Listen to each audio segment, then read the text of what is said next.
प्रथम वर्ष के विद्यार्थियों का आज की कक्षा में स्वागत है।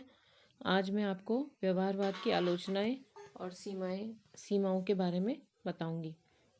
व्यवहारवाद राजनीति विज्ञान का एक ऐसा दृष्टिकोण एवं उपागम है जिसकी तीव्र आलोचना इसके जन्म के साथ ही आरंभ हो गई थी। यह आलोचना परंपरावादी दृष्टिकोण के समर्थक विद्वानों ने शुरू की और व्यवहारवाद की मान्यताओं एवं निष्कर्षों से पूर्णतः असहमत थे। अनेक व्यवहारवादियों ने भी यह अनुभव किया कि व्यवहारवाद में कुछ आधारभूत कमियां हैं जिन्हें व्यवहारवाद की सीमाएं कहा गया।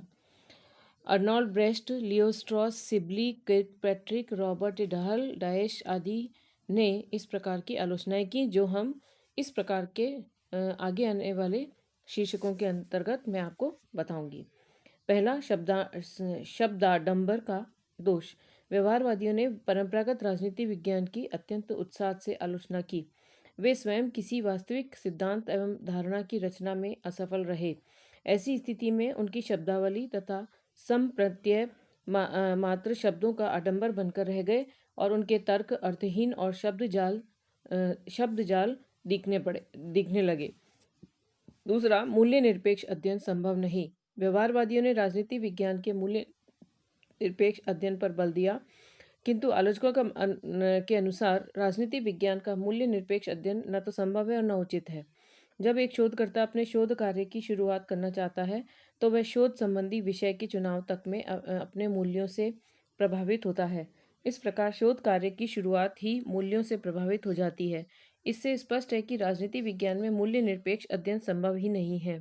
विद्वानों का यह भी मत है कि राजनीति विज्ञान में मूल्य निरपेक्ष अध्ययन उचित भी नहीं है। मूल्य निरपेक्षता पर जोर देने का अर्थ होता है अच्छे एवं बुरे में तथा उचित एवं अनुचित में भेद नहीं करना। लियो स्ट्रॉस के अनुसार मूल्य निरपेक्षता का अर्थ है गटर की विजय।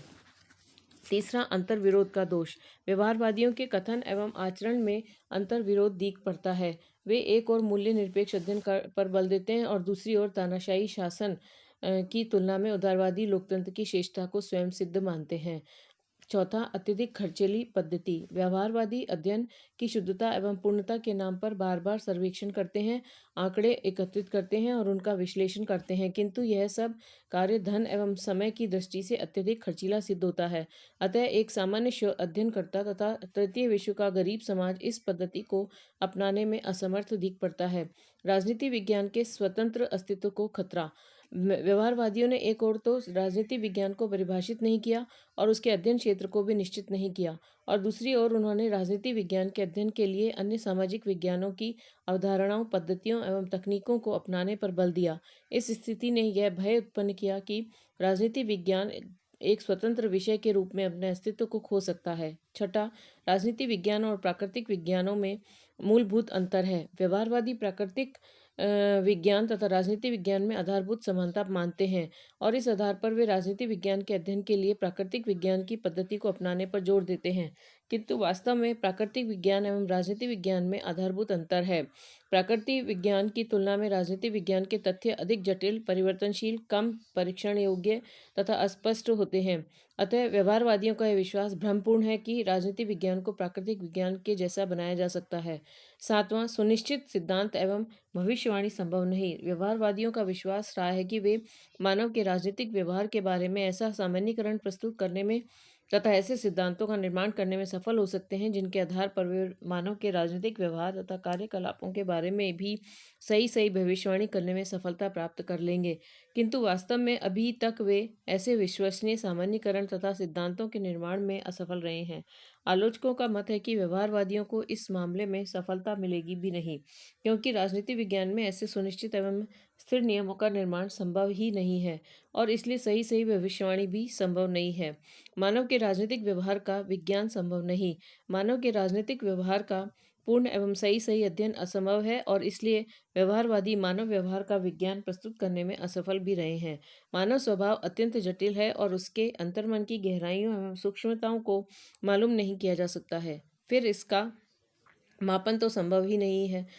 नौवां, लघु एवं बृहत इकाई संबंधी समस्या। व्यवहारवादी अध्ययन की शुद्धता तथा सुविधा के लिए छोटे छोटे समूहों का अध्ययन करते हैं, किंतु ऐसे अध्ययनों से प्राप्त निष्कर्षों को संपूर्ण समाज पर लागू करते हैं, जो अनुचित है।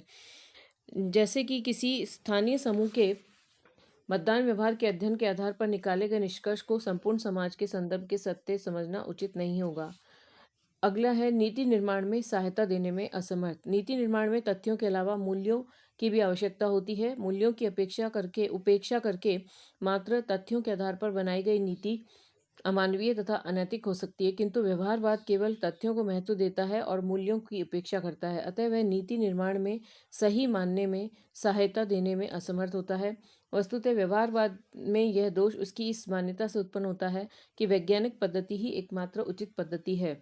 सिबली के अनुसार मात्र विज्ञान ही एकमात्र पद्धति नहीं है। नीति संबंधी ज्ञान के लिए अन्य पद्धतियां एवं तकनीकों का सहारा लेना भी आवश्यक है। धन्यवाद।